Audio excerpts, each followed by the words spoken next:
It seems like so far New York City, yes, it's having a pretty decent post-pandemic comeback.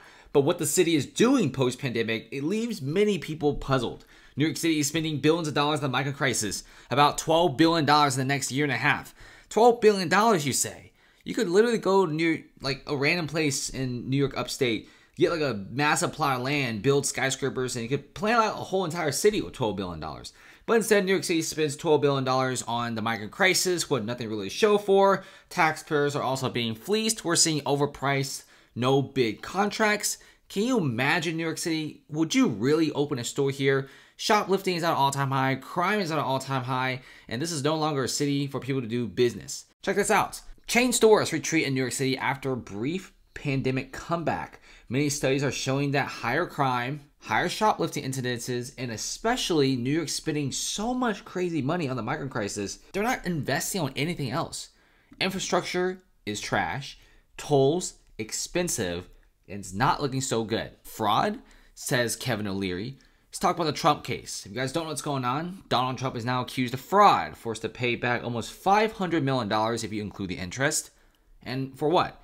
The dude has a $400 million building, works with a small bank, takes out $200 million, used the building as collateral, so he could build more skyscrapers in New York City. And O'Leary's like, doesn't really make sense. In fact, so many investors right now are spooked about this situation that New York's governor, she had to come out and calm everyone down because all the business owners and investors are like, am I going to be the next one going to be accused of fraud?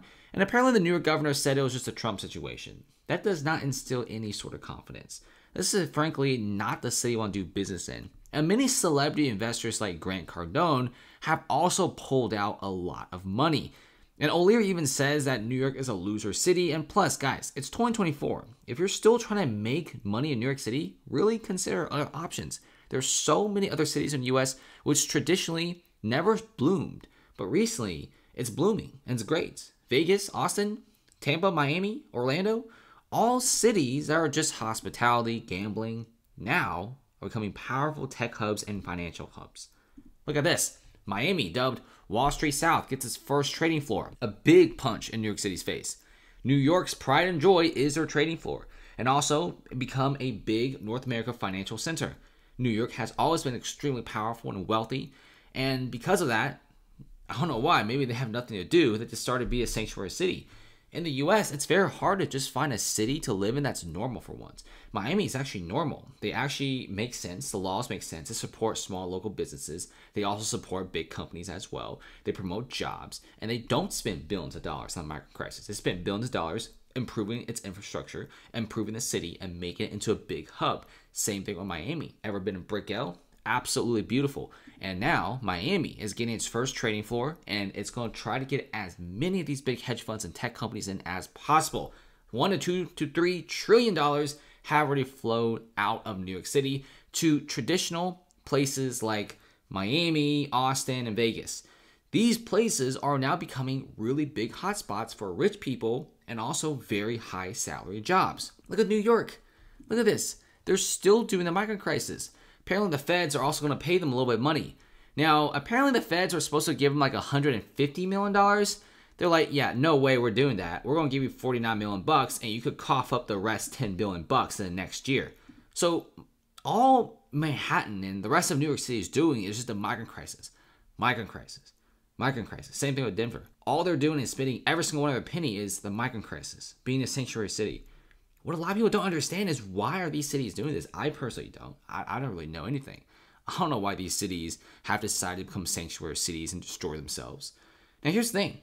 It's not about these cities being mean and not becoming a sanctuary city.